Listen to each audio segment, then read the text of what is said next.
What's up, guys? We're back. It's Ryan Shewchuk and Terra Avery from the best of Midland, Texas, partnering up here again with the Summit Center to bring you yet another tenant who's about to open up here in the Summit Center. We're so excited to introduce Hunter and Destiny Day of 12 Gate Coffee. Thanks for coming in today. Yeah, thanks for having us. Listen, let's just start right off the bat. Like, this was, very exciting news that we were catching because we're big coffee people. Sure. And we're big Summit Center people. And those two things, we were very ready to know who was coming in. There's a coffee shop coming. And built up the hype, didn't they? They very much did, Yeah, we appreciate that. But listen, tell us about 12 Gate. Yeah, so 12 Gate is a specialty roasting company. I think specialty is kind of a term that's been hijacked by, probably the last 4 or 5 years of companies that maybe just throwing it in for marketing. But so there's an organization called the Specialty Coffee Association, and the SCA's job is that they've created regulatory boards, and there's a scoring analysis for coffees, and it's a scale of 100. Okay. And so according to the SCA, a coffee can't be considered specialty unless it scores over an 80. For our purposes, let's say a 90 doesn't even really exist, actually. Anything over that's kind of just smoke and mirrors. And so you've got, this kind of 80 to 90 point range that if a coffee's in there, it's considered specialty. 12 Gate, the standards that we have, we actually don't source any coffee into our program beneath an 85.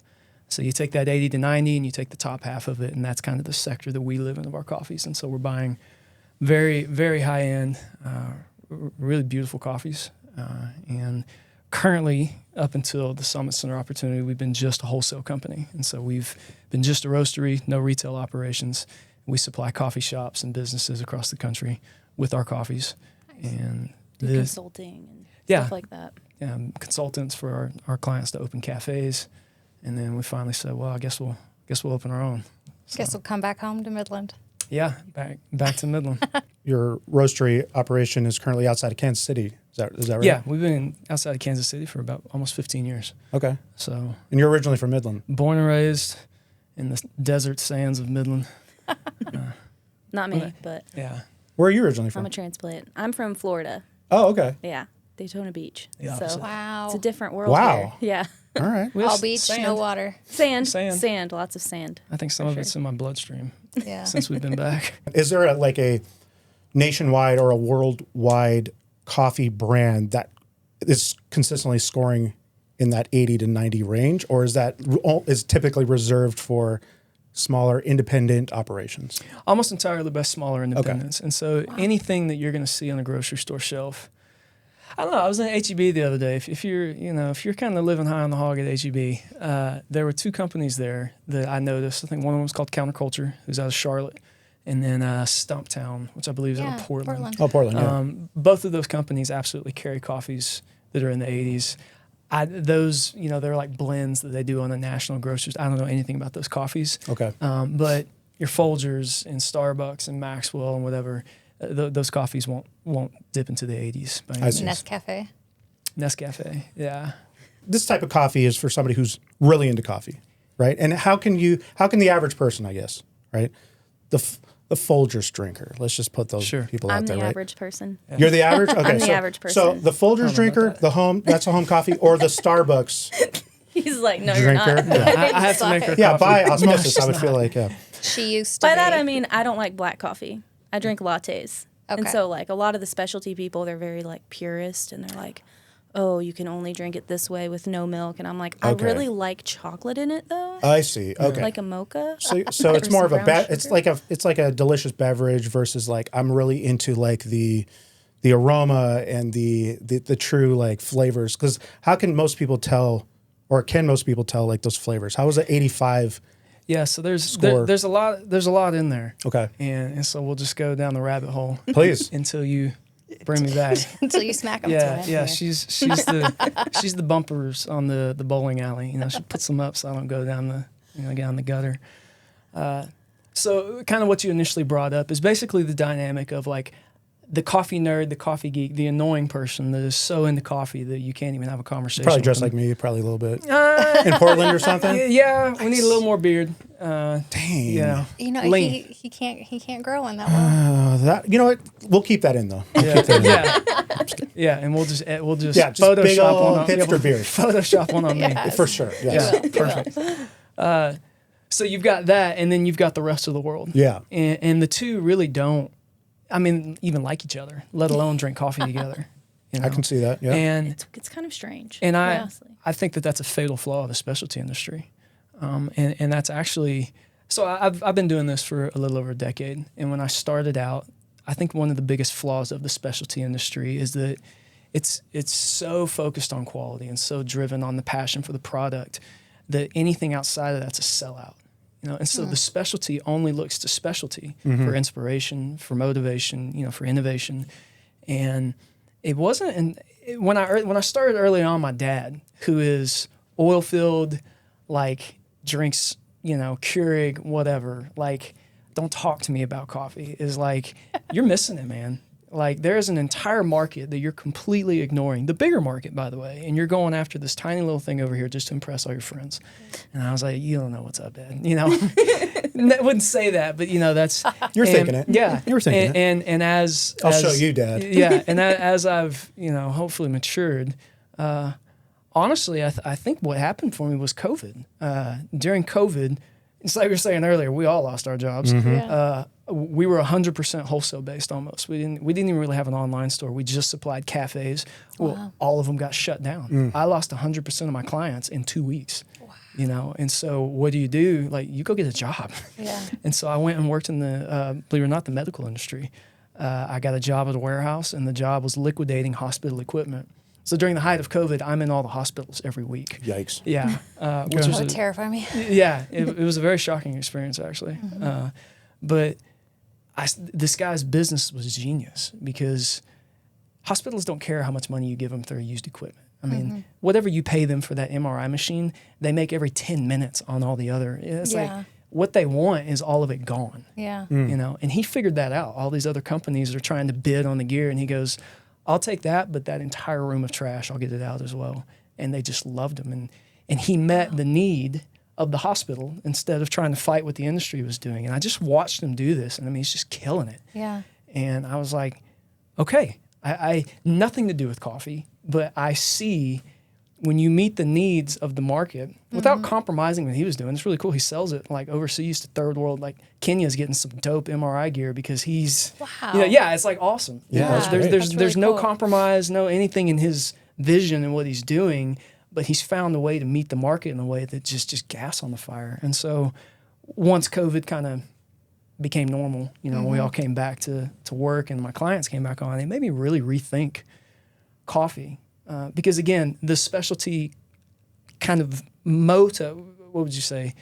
The rule of thought is you're a sellout if you leave kind of these walls. And it's I'm going to rethink that then, And so how do we create a beverage for someone that goes, I want some chocolate in this. Okay. And I don't want it to be this acid bomb. Yeah. It's let's figure it out. And it turns out you can create a really phenomenal product for someone that goes, I want a rich chocolatey shot of espresso. Let's get some craft chocolate in there and a really great milk. And now you have a mocha that's lights out. Yeah. Instead of going, you put sugar in it, so see you. And that's been a big crux for us. Is really how cool. to bring people into our passion rather than instead of keeping people then out. you don't fit, so I guess you don't fit. Let's take it back for a second. You said a dozen years or a decade. So how did you get into coffee in the first place? Did you go to coffee college, or how does that work? No. The only thing I did that was certified. Brew you? Yeah. Sorry. Hey, Good one. let's get a patent on that. The only thing I did that was actually a certified course was $1,500. Was probably the biggest waste of $1,500 I've ever done. Oh, that so sucks. yeah, I don't know if you should publicly say what it was or not. Right, we're good. I took over running a coffee shop probably, 13 years ago, and in the middle of the smallest town ever. And I started working there. We'd gotten married, and my role at the ministry that we're at had segued, and so they were like, well, you go work in the coffee shop. I came from more of a culinary background, And Okay. they didn't have any baked goods, anything. And so I created a pastry line for them. And then it was like, well, you have to help out on bar too. And so it's all right, fine. And so I start doing that. And then we decided we're done buying coffee from whoever. We're going to start roasting it ourselves. And so we roasted on, the whirly popcorn popper is? You put it on the stove and you crank the handle. Yeah, the guy that was running the shop was like, I'm going to do it. So he started doing that. Well, he left. And so now I got to start whirly popping. And so I'm roasting coffee, running the shop. I don't really care much about coffee. I like people, and I'm doing this pastry line. My car engine blows up. Oh. And I called the dealership, and they said, oh, it's actually under recall. We'll fix it for free if you can be here at like 7 a.m. tomorrow morning, and you're going to be here till 7 p.m. because we're going to rebuild the entire motor. Wow. And it's like, well, okay. So And we had one car Yeah, at the time, one so car, he's there in newlywed. the city, Oy. all day. yeah, and you can only be in the automotive lounge for so long before you're like, I got to get out of here. And so I just went walking about a mile away. I go into the first specialty cafe I've ever been into. It was their first month open. I mean, there was no one in there. It was a roastery cafe concept. And so you've got the bar, and then right over there is a guy roasting coffee. And so our coffee at that time tasted about like if you took the drain pan out from under an oil change and just took a good swig of that. I mean, it was just brutal. But I thought that's just coffee. I don't know that that's true. Right.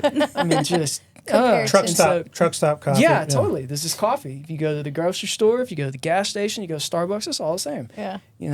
And so I went over to this guy, didn't even introduce myself, anything. I just said, how do you get espresso to not taste gross?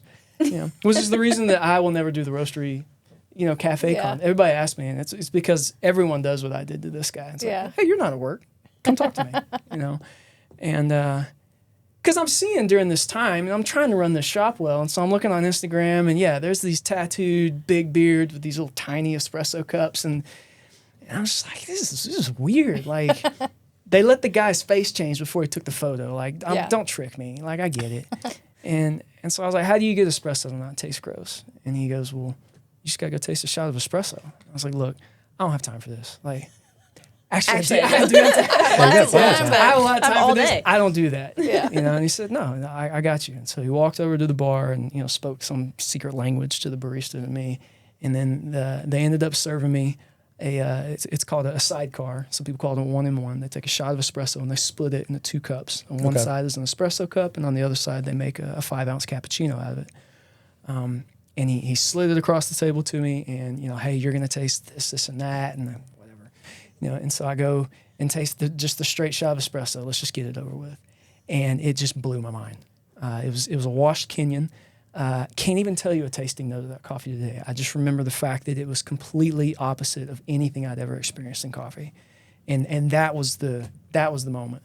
Huh. And You're converted. Yeah, where I went, okay, there's so much more, and well, if you can do it, I can do it. Right. And so So he came home and drilled holes in the whirly pop to put temperature probes in. Yeah, He Frankensteined the whirly pop because he's. Yeah, the problem is that guy had a $40,000 roaster, and I got a whirly pop. Yeah. But you know what they say, when life gives you whirly pops, you just get to whirling. Frankenstein that Yeah. thing. So I knew that there was some data that I was missing out on and flying blind. And so, I started to drill holes into our whirly pop. We still have it. Maybe we'll display it. Yeah, There you go.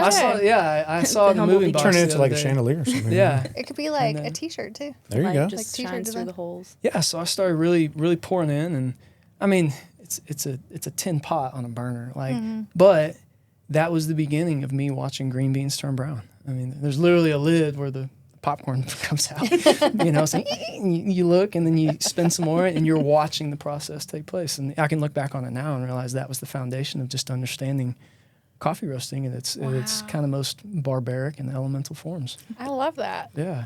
That's really cool. So what was the process from whirly popping, roasting beans, to actually starting an actual business, and calling it 12 Gate? Like, where did the name Instead come of from? whirly pop. Yeah.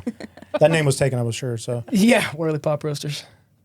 Yeah, so we couldn't keep up on the whirly pop. The cafe began to grow, and then you're only knocking out 7 ounces at a time. It's like somebody buys 1 bag of coffee, and you're like, gosh, 45 minutes. So we prayed about it, And I think it was like 7 days later, someone gave us a roaster. Oh, wow. Yeah, just straight up gave us a brand new, it was a 3 kilo San Franciscan. I mean, it's like a $25,000 roaster. Wow. And so that'll get your attention. Yeah. And, you know, we never like looked at the coffee industry and we're like, well, let's do a market analysis. And I think we can make this much money. Like 12 Gates started on the pages of a journal, you know, and we knew that we wanted to impact the world. Like that was like, this is what we want to do, which is pretty lofty. Yeah. You know, but it's like, why anything less? And so we've got this roaster showing it. You know, they build them by hand, so it's like 3 months, and you know we're kind of getting everything together. And it was like, I still remember, it was like 11:30 at night. I can take you to the couch that we were sitting on, and we were like, what do we name this thing? Because I think it really matters. And so we did what we do. We prayed, and it was a couple minutes later, and she reached over, and there was a Bible kind of on a nightstand, and so she went and grabbed it, and she's thumbing through it, and I'm just kind of watching, and she goes all the way to the back of Revelation, you know, which is like... Where are you going with this name? Yeah, buckle your chin strap, right? And she starts reading in chapter 21, which is a really incredible chapter because at that point, the entire redemptive plan is finished. I mean, it is the end. And what it says is that a new city comes down on the earth. It's the new heaven, and it's a square, and there's 3 gates. There's 4 walls and there's 3 gates, and so there's a total of 12 gates. And it says that the kings of the earth will bring the glory of the nations into the city. It's like, this isn't an America thing. This is like the nation, the whole world. This is bigger than us. You know, can walk into that place. And what's on the other side of those gates is everything that you and I could ever want, you know? And so we started looking at different components of the story, and I just couldn't leave the gates alone. I mean, gates are really fascinating, just what they represent and what they are. And I realized you enter into those gates, and that's it. And what starts there is the finish of what we want to do here. Like that's the destination. And so it really became the focal point of, you know, every decision we make. Is this a good idea, or is this going there? Yeah. And that's where we try to keep the compass. And so that's where 12 Gate came it. from. Yeah. Coffee is such a global product. Yeah. You know, one of the importers we work with says that if you knew how many hands touched the coffee before you got to, you probably wouldn't drink it. You know, like it has got, which obviously not true. We roast coffees to 400 degrees. You know, they're sanitary, but just what it takes is almost a small miracle. The amount of people and links in the chain to go from grower to vanilla latte or pour over or whatever. And so having an opportunity to impact at that many different levels is like, let's go, you know? So very powerful, man. The way that you tell it and the amount of people that, you know, are involved in that process, it kind of does make me feel bad for ordering a vanilla latte at this point. 'Cause it's kind of like, you just dirty that up with that's some syrup. That's the pivot point is that it's not dirtying it up. It's let's make something, because that is kind of the norm of commodity coffee, let's call it. Yeah. Is, okay, it's pretty bad, so we got to fix it. And so we got to add a lot of sugar, and we it don't tastes like trash. Yeah, we don't really do that with a lot of other culinary products. Yeah. Like if I told you, hey, I'm a wine enthusiast, I actually have a glass of wine every night, you know, and you're like, oh, that's great. And I'm like, yeah, I do 1 part wine to 1 part milk. And then you'd be like, I don't think you like wine. You know, I don't, you know, like you don't have to fix wine, you know, but with coffee, there's kind of an accepted very low bar of, in order for me to consume it and get the caffeine out of it, I got to fix it first. And no one thinks, well, maybe we should address the source instead of just try to doctor it up on the other side. That makes a lot of sense. So, that does make sense. A vanilla latte can blow your mind if you use incredible ingredients from the get-go. Yeah. When you said earlier, like the craft chocolate and things like that, I was sitting there going like, oh, okay, like this is going, you really can, you know what I mean? Like elevate all the ingredients, not just... Yeah, we're actually prototyping right now. We'll make our own mocha sauce. And so we're actually, you know, in our QC lab, we're prototyping different chocolates to make our mocha sauce. You know, what percentage, you know, chocolate do we want to use? Do we want to source it from this region or from that region? And I mean, it can even get to the point, and I think we'll probably play with this a little bit. You know, different coffees do really great with different chocolates, you know, and she says that she's, you know, basic or whatever, but her drink is and it's a phenomenal drink. It's the reason she likes it. But there's certain coffees that are extremely fruit forward. I mean, it's literally like there's fruit juice in the cup. And so she'll pull a shot of espresso with a very fruit forward coffee and then put it in the mocha. So you have that chocolate covered fruit thing going on. And yeah, it's phenomenal. And the benefit of that is now we don't need 60 grams of sugar just to choke it down. Right. Yeah. We let the product shine, and then you sweeten it just until it's where you want. And you're not fixing mistakes. You're enhancing on things that are already good. And I think if we can rethink that as an industry, as a company, you know, I think it's going to make waves. Oh, this is exciting. Yeah. This is really, Let us know when you we're going to be sampling all these chocolates. I will be there. Yeah, I mean, come on. and the coffee. I mean, we definitely love coffee. As we were talking before the cameras were rolling, it's just we like I guess, I don't know, more elevated, I guess, coffee. However, with that comes the process and the, $1,000 machines and it takes, well, now it's taken, I wish there were just $1,000. Well, exactly. The home one. The home variations, right? Yeah. Of going like, okay. I mean, we were talking about, a coffee machine for here and, just that one part of it was like, well, we don't have A sink. So it's nice. Like, well, you got to, like if you make pouring a special shot, it's like, well, we're going to do all these grounds and, things like that to where now I can see where the person goes like, oh, just, all right, well, we could not get a Keurig machine. We were just, no. So the next step up for us was an espresso. And even then we're like, we know that we could take it to the next level, but it's like there's a lot of moving parts that comes with it. You got to be kind of dedicated. I talked about my dad earlier. Yeah, he's like the anchor of the other side of the coffee spectrum. I have a great relationship with my dad. He's a phenomenal person. His retirement plan is launching the K-Cup division of 12 Gate, and I was like, never. No, never. Specialty guy over Yeah, here. come on. And he's like, you're thinking wrong. He's an engineer. He's like, tell me what's broken with the K-Cup. I was like, all right. Machine doesn't achieve high enough water temperature. Your spray head distribution is awful. Your water to grounds ratio is terrible. Like everything against it is set up to fail. And one by one, we've started to remedy those. We've got one of the fatal flaws of K-Cups is that there's just not enough coffee in there. You're trying to crank out a 10-ounce cup of next to nothing in there. Yeah. And so we've So found then they that. have to dark roast Yeah, so it you gotta- just so you can taste it. Yeah. Yeah. It's like the further we burn it, the more flavorful it will be. Well, the more pungent it is. Yeah. So it's not a good flavor, but it's at least some flavor. and so but that's literally just for the mass market capitalism, sort of like, Yeah. you know what I mean? Like bare bones, but we can make the most money from it, right? Yeah. You would think. So we've already got a pod that we're working on that we can put double the amount of coffee in. And so Nice. we've started playing around with it. And I got it. I mean, I was the last one to go, this will work. And I'm starting to go, That's my word. thanks, son. Like that's the best K-Cup I've ever had. All right. Yeah, we've We're gonna have got to buy we've got Keurig now. No. yeah, we haven't branded it yet, Yeah. So we send cups. If you know it's good enough, you can bend my arm and we'll get you some K-Cups. And it's gone over really well. But I think we'll send it off to the printers and get it branded. And I mean, that's smart because, I think the more, like if you're doing coffee at home, like the more intricate, involved ones, like those are special coffees when you have time to sit and enjoy it, like on a Saturday morning. Drip, pour over, French press, AeroPress, sure. right?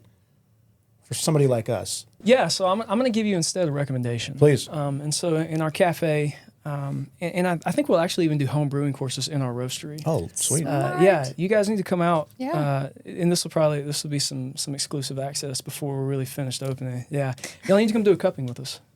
Cuppings are a blast, and it's a way that most people have never thought to look at coffees, but it's how every professional will analyze, from producers to exporters to importers, roasters. We all cup coffees, and so y'all need to come out and do a cupping with us. You just take a when, little sip. put Yeah, the- you got the Spit spoon. Yeah, and you all Okay. that. Oh, it's Yeah. like Got one a little tasting. Yeah, it's- sanitizer cup there so everyone's not. Yeah. Yeah, take that, Osha. Oh, is there does that mean there's like a sommelier for coffee? Is that a Yeah, thing? it's called a Q grader. Q grader? Yeah, they're called Q graders. Okay. Yeah, so you pay, it's kind of expensive. You got to pay like a couple grand just to get into the class, and you take tests, and then you have to pass exams. I think you have to pass with 100. Like I think you got to nail it in order to get your certification, and then I think you have to, I think you have to re-up every 3 years. So, yeah, it's a whole thing. Do you or have you been a part of like the full on? I've seen like competitions of like, I don't know, barista or. Yeah, we actually, so that's held by the SCA. Okay. Well, there's a couple different competitions, but there's the SCA is the competition. It's a global competition. So that's kind of the who's who in the industry. And so Okay. you watch. In 2019, she finally convinced me to enter into roasters. And I'm just like, I'm not doing this. Like, I don't got anything to prove. This is stupid. Spend all this money, go to Nashville. It's expensive. And so, fine. I did it. And it's a lottery to even get in. We got in. And so we ended up going all the way to the Eastern. At that point, they split the U.S. in half. And all the finalists for the Eastern regionals went to Nashville, and everyone west went to Orange County, I think. And we went to Nashville. We placed top 12 there. And so that was good enough to go to Nationals, which was going to be in Portland, Oregon, March of 2020. And, whoops. yeah. And so they sent us an email, said, hey, we're postponing for 2 weeks, while we flatten the curve. Yeah, of course. It was 2022, and I was still getting emails of, which is actually really sad. In 2022, they were going to have it. They were like, we're finally back. Or 2021. It was maybe 21. It was 2 years later. And we're going to New Orleans, November, whatever. And that's when the hurricane hit New Orleans. Literally the week of, the venue flooded. Man. Oh my gosh. And catch a break here. Yeah. And at that point I went, guys, I can't keep renting hotels. And, I'm out, And so we were top 24 in the nation at that point, but we didn't get to. Yeah. So prove the that. top That's 12 awesome. from East and West were going to meet I think it was in Portland that year. Okay. That's awesome. Yeah, if you need cuppers, let us know. We have elevated taste buds Absolutely. for sure. Yeah. For sure. That's the word of the elevated. Yeah. So let's shift to talking about your flagship coffees, because you have a lot of different varieties and blends. Can you talk about some of your like big sellers? Yeah. So you can split our menu in half. Okay. And so you've got our blends section, and then you have our single origin section. Blends historically are where roasters will hide bad coffees. So like Kona blend, let's say that Kona coffees are really high scoring, they're revered as such. It's not uncommon for a Kona blend to have 5% Kona and 95% like a cheap Brazil or a Mexico coffee. Okay. I met a roaster one time that their Kona blend was 100% Costa Rican. They had a kind of a cheap coffee there, but he just kind of thought about Hawaii while he roasted it, and so. It's like the Cobb salad of coffee. Yeah, totally. Or, hey, let's do like a 50-50 blend and do 50% of a really good coffee and then kind of 50% and then we meet in the middle. And that is not the purpose that we blend our coffees for. We take coffees that so I source all of our coffees. It's the most difficult thing that I do in our entire program. Can confirm. Yeah. It's like, I'll see you in 2 weeks. We're Yeah, because you're sourcing traveling right now. to like name some of the areas. Or It's just roasting all those samples I and see. having to so cut through them over and over. So we still work stateside with our suppliers, but so like in the restaurant industry, you want romaine lettuce, you just buy romaine lettuce, and romaine is romaine. It couldn't be further from how coffee works. You could buy the exact same coffee from the same plantation, same grower, next season apart, and it can be a completely different coffee. It's all about how the rainfall was, the harvest season, did they let the cherries ripe fully? Did they underripe, overripe? Were they processed well? Was the milling station crowded? And, you're putting coffees in a metal container float across the equator for 10 weeks. It's like anything can happen there. And so it is, when I said it's like kind of a small miracle that craft coffee makes it from the other side of the world to us with 100 links in the chain, it really is. And so with the blends, our goal is consistency. So I want you to have the exact same experience with the coffee in March that you do in August, that you do in January. That's extremely difficult because green coffee does not have the shelf life that anyone tries to advertise it does. So you'll talk with an importer and they'll say, well, green coffee is good for a year. And it's like, well, it's not going to get rotten in a year, but you're a liar. And they go, well, okay, fine. 6 months. You have summer coffees and winter coffees. Yeah. You go, you're still lying. I go, well, I mean, it's going to change during those 6 months. And you go, okay, so it's going to get worse. And they go, well, yeah. And so the trick for me as a roaster that's quality, obsessive is how do I have as fresh of an inventory as I can so that we're always tasting sweet, delicious, incredible cups of coffees? Well, I can't, you find that coffee in Guatemala and you're like, there it is. Well, Guatemala harvests once a year, so what do I do in 2 months? Well, now I got to go to Colombia, and then it's Ethiopia, and so different parts of the world harvest in different seasons. It's called the global harvest schedule.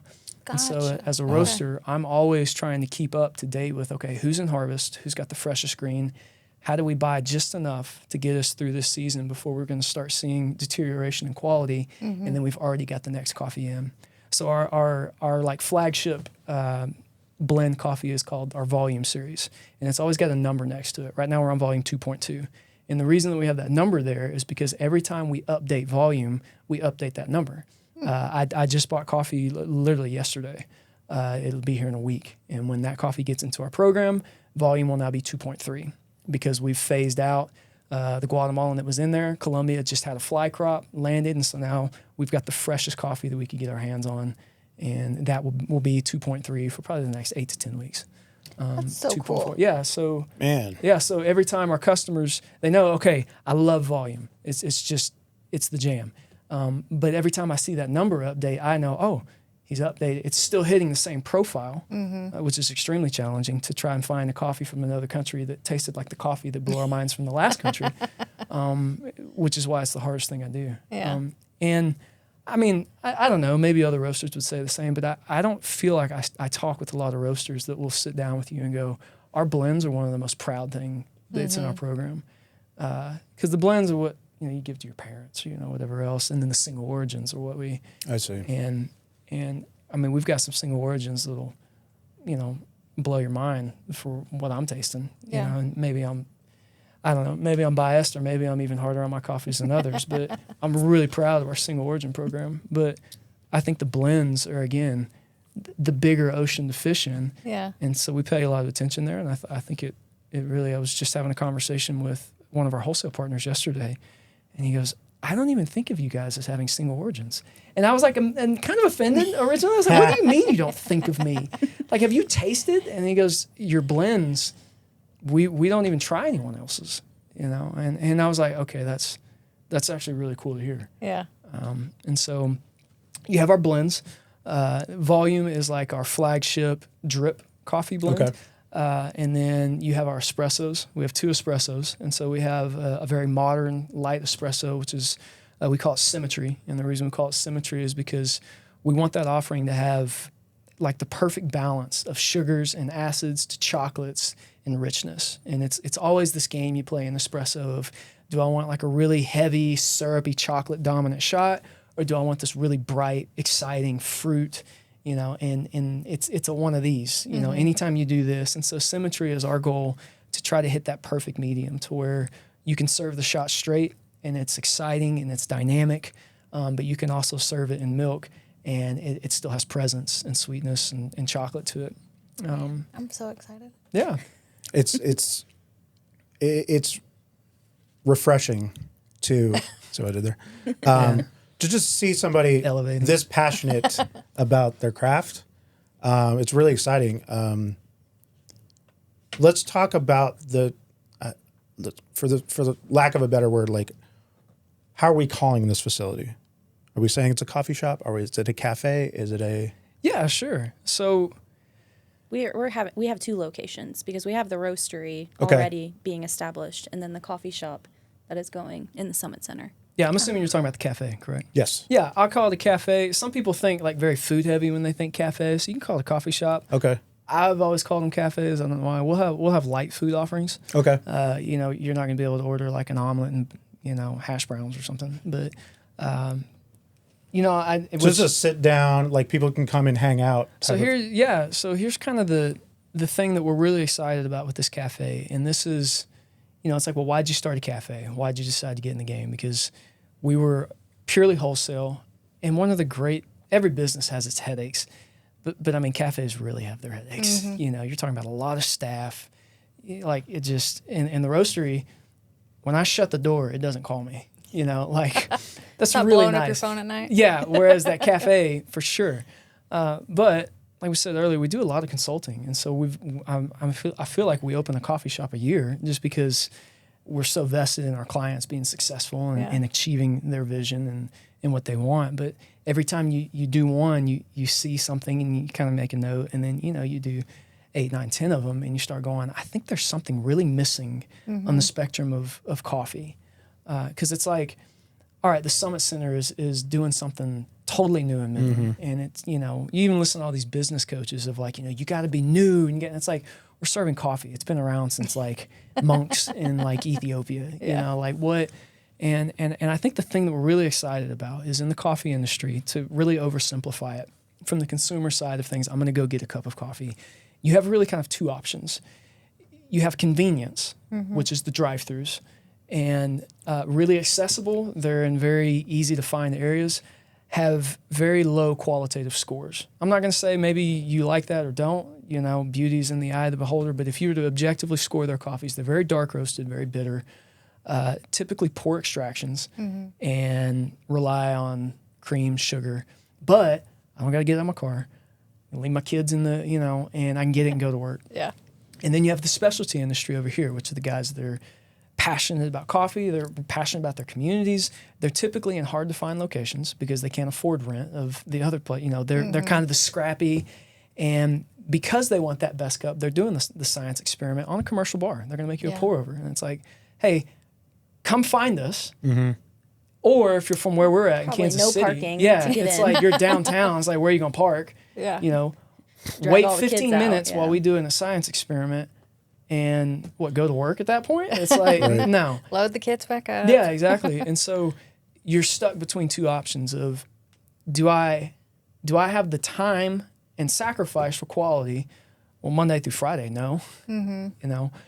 Do I want to choke down convenience?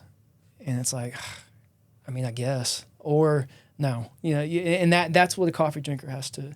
And so we really wanted to go, okay, how do you rewrite it and take a cafe? And again, specialty's unwilling to go there because it's not cool. It's like, oh, you fast foods sell out. And it's like, this is like, I think the first time someone makes it cool, they're going to go, wait, what? Yeah. You just got to make it cool. Can you tell us how you did it? Yeah. And there have been some technological barriers to get over of coffee in the past, of some things of, can you make quality coffee that fast?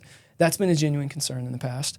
We were going to we're going to implement some really exciting technology that I haven't seen anyone using in our cafe. And I'm thrilled with the extractions that we're getting off of it, the speed that we're getting.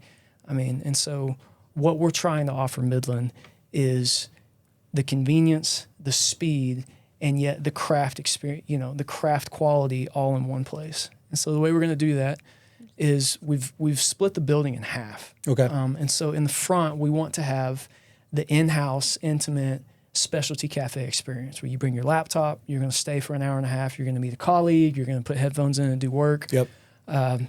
We bought this like 12-foot tree.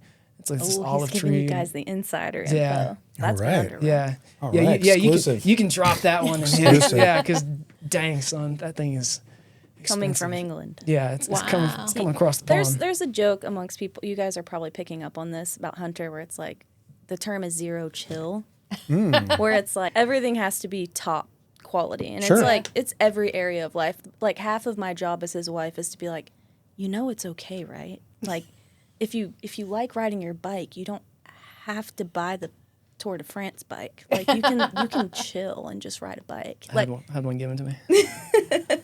So it's I'm the same way. I think in a way. She has to reel me back in terms of You're only like that with like cameras. gear. Yeah. Oh, Same gear- thing. gear- Pair Here's of the most fun. sunglasses. He's Yeah. like, oh, I like the free ones, and I'm like, I'm gonna buy you a pair of real ones. Okay. Yeah. Yeah, it's very Balanced it's, to the force. Yeah, it's balanced. Yeah, for sure. It's like designing the cafe is the tree. Yeah. So we want to create a really incredible in-house experience, and so we're gonna have this massive tree, and we're building a custom seating area underneath it because there's no trees in love Midland. it. So Yeah. it'd be really nice to sit under a tree and drink an incredible beverage. And I feel like we don't have a massive footprint. It's about 2,000 square feet, and so it's our first one. We're having to be selective, but I feel like most specialty shops or even just cafes in general, you kind of feel like you're in a fishbowl. You know, it's like just a bunch of chairs all in there, and Cram in as many as you can. you're basically in my conversation whether you want to be or not. Right. And so we've tried to really strategically. I always say people are like fish, you know, like they want to be up against structure, and so we've tried to create, you know, dividing walls, plant, you know, things to just break up the space a little bit and let you feel like you can actually be in not only a really beautiful space, but something that has kind of some barriers to let you be engaged with whatever you're there for. So that's the front half, and then the back half is going to be the drive-thru, and it's going to be madness, and I'm pretty stoked about it.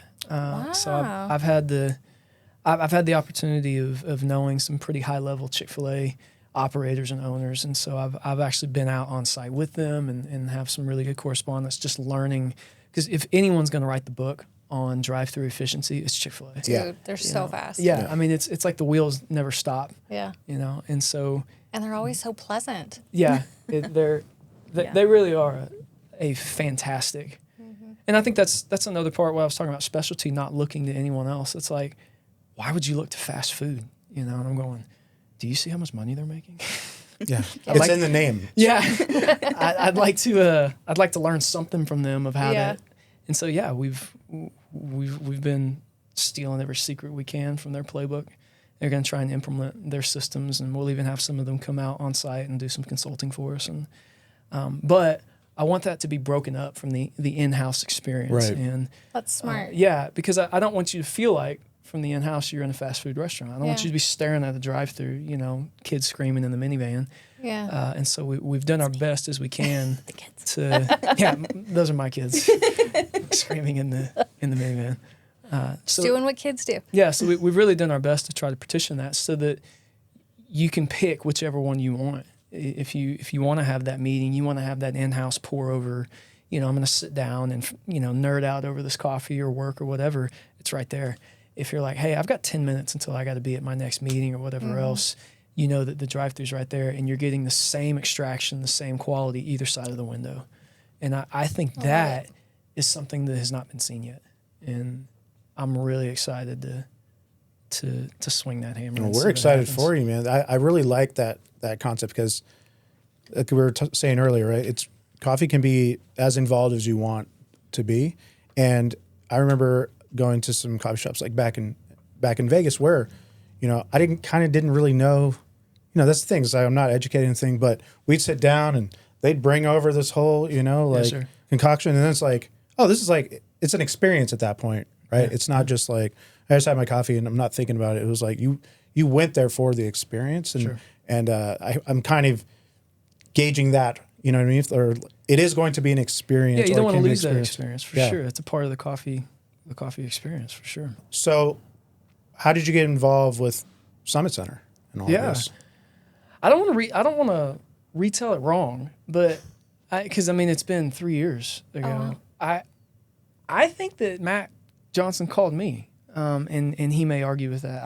I don't know why I would have called him, but there was a connection. Somebody connected the two of you. I don't remember who called first. Yeah, they had the ideas for the property, and they knew that they didn't want a big chain to come in, and I think that our name got brought up by someone that was a part of the project, and so get a call from Matt. And he lays out the whole vision, the whole plan. I said, "Man, that sounds great. No thanks. You know, like we're good. We love Missouri, love trees. You know, like." God bless you. And we did think about it. Yeah, I mean, I could tell from then, like this guy has incredible vision, and people like that are who you want to be, you know, sitting in the same room with. Yeah. Of just, it was impressive, but just thought, nah, I don't know. So, move on. A year later, it comes back up from someone else. I think someone here was like, "Hey, you really need to do this Summit Center thing." You know, we bring it back up. We think about it, and we're like. No, like that's January of 24. Like I don't even know where I'm gonna be, you know, in 3 years from now. That's crazy. And then, it keeps happening. And I actually, as it was getting closer, I tried to actually get wholesale clients of mine. I was like, hey, there's this great opportunity in Midland. You should really check it out. You know, got them in touch with, you know, the Johnsons and a couple of them. Took it, you know, and it just didn't work out for them, and so it's still just floating right in front of us. And last October, made a trip out to see my parents, and thought, well, let's just drive by and go see. And so you drive by and it's dirt, Yeah. like Really well moved dirt. Yeah, Yes. yeah, for sure. and that began a spark in us of going, I think there's something here, So did what we do, a lot of praying, Yeah. and we're shocked when we, felt like, man, I think we're supposed to do this. We really love this. We're excited. Man, we can't wait to try your coffee. Can we try? wait to go Can we try it now? I mean, yeah, just like I'm not saying today, but I'm saying like. Yeah, absolutely. So we just moved our company across the country, and I really underestimated that that feat. He's been coming home covered in paint. Yeah, it was like 1 a.m. I walked through the door last night, just a disaster. Started at 5 a.m. So Oof. that Yeah. gives you. Yeah, It's like being at the car dealership. All over again. yeah, exactly. Only less enlightening. Sure. So we do have our online store active. Okay. We're adding coffees over the next couple weeks. All of our blends are currently live, so volume is currently on the website right now. Both of our espressos, and then our single origins will be dropping as we're building our inventory back up, being here with our relocation. And so, 12gate.com. You can get coffees right now. We're also going to revive the old social media, I guess. 12gate gave up on social media about 3 years ago. I did see the Instagram. I was like, wait a second. This is 176 weeks ago. What happened? Yeah, the best thing in my life happened. No, He hates social media, but like I said, there's a certain level of zero chill. So in our marriage, he's been like, you take the social media. There you And go. then I'll like type up a caption, but then it's like, but this one word could have been a little different. That was a while ago. I've given up on that too, though. So we're coming to a place where he's like, I'll actually give it to you. And I'm like, thank you. I've been in that world. Hovering art director is what we call it. Yeah. That's what we call No, it. I'm hands off at this point. We were for a little while trying to grow the Instagram, whatever, and I took 30 days off from Instagram in the end of 2020, and it was like the best 30 days of my life. Sure. Yeah. And my life wasn't even that bad. Like, how did it get that much better? So I stayed off for the next 60, Yeah. and at the end of those 90 days, our company grew by 50%. Wow. Wow. Yeah, and we weren't marketing, and Yeah. so it makes you kind of really sit down and scratch your head and go, wait a second. Like, What's actually working? Yeah, one. Yeah. I ain't going back. And at the same time, okay, well, what's working? And what's working is we're pouring into relationships. Yeah. And so, Now, obviously, with a retail location, that'll be. now that has to change. Yeah. So all that to say, we'll be rebooting that, and we'll be really dropping a lot of exciting coffees that are hitting our menus. I think that we're also, once our roastery and our QC lab is, show ready, I think we're going to host private cuppings, Nice. events to where we'll put it on our social and say, hey, we've got 15 spots that are open, and you can grab a ticket and come out and experience our entire coffee lineup. Really experience coffee in a way that you've probably never even considered before. Mm-hmm. Might even do like some home brewing courses. Nice. Coffee's a bizarre, if you really think about it, because to go back to beer, it's like, okay, I found a craft brewer that I really like. Yeah. So I just go and buy their beer and I drink it and I love it. Well, if you find a craft coffee roaster, you come and you buy my beans and I go, now you make it. Right. Yeah. It's like, it'd be like going to the brewer and him giving you a bag of hops and the yeast and whatever and being like, brew it up. And you're like, no. Yeah. You're like, best of luck. Yeah. And so I think we're going to put some stock towards home brewing classes, because coffee is, I think earlier you were saying it's as involved as you want it to be. Yeah. Well, if you want it to be great, you don't really have an option. It's Yeah. involved. We would love that. That's kind of my approach is like, yes, we can get beans or we can get it already ground, but we can still, quote unquote, screw it up. Yeah. You know what I mean? It's not going to be if it was already made, you know what I mean? So Yeah. I would love something like that Yeah. where we can get a bit more educated to where it's almost like we appreciate, you know what I mean, the coffee even more, because we know, like, okay, it's not just beans, and we're like, I don't know, who knows? Like, is this? Do we make it? Is this really how it's supposed to taste, or do we? Yeah. I'm definitely not Is it roasting. actually a blend, or is it all just crappy coffee? Right. Yeah. So Well, like we were saying earlier, there's some brewing devices out there that I would absolutely recommend, and there's more and more ones that I'd stay away from. And so we'll carry them in our cafe. We're gonna have a full merch section where you can buy. I love it. Like, how Coffees. important is the grinder? It everything. is probably Really? other than the coffee itself, it's Yeah. the most important. Yeah, it's the most underappreciated piece of equipment by consumers. So yeah, they'll go spend thousands of dollars on an espresso machine and $100 on a grinder. You know, like I spend all my money on my espresso machine, and a coffee professional would do the exact opposite. Yeah. You know, I'll spend all my money on the grinder. For you, it's the body versus the lens. Right. It's like Yeah, it's the your same lens thing is with like the glass is where all of it comes through. And That's where the money goes. Yeah, Costs the the most grinder money, is yeah. the exact same way Okay. for sure. Good to know. Yeah, So how much do I need to spend on a grinder? not that. Well, I say not that bad compared to what I spend on grinders. I mean, there's a company called Baratza, and they make a grinder called the Encore. It's the entry grinder to good coffee at home, and I think it used to be $120. I think inflation's put it up to like $150 or something Okay, like that's that. not And as so- bad as I thought you were going to say. Yeah, and It's so still a lot, it's an investment, but it's not going to be a year later and you're buying a new grinder. It's Yeah. a quality piece of equipment. I mean, my mom's had one for 5 years now. Yeah. So Okay. All right. All right, let's do it, baby. Let's do it. Yep. I love coffee culture, and I want to be more educated. I mean, let me finish this out. Listen, Hunter Destiny. Man, I don't know why this popped. It sounded like a band name. I was just like, Hunter Destiny. Hunter Destiny. Sounds like a PS5 game. Okay, anyway. There you go. Sorry. His ADD I have is ADD. kicking in. Immortal Destiny. Listen, Hunter Destiny, we are so excited for you to bring 12 Gate Coffee here to Midland. We hope that we can be hanging out at the cafe Oh yeah, man. come love it. springtime.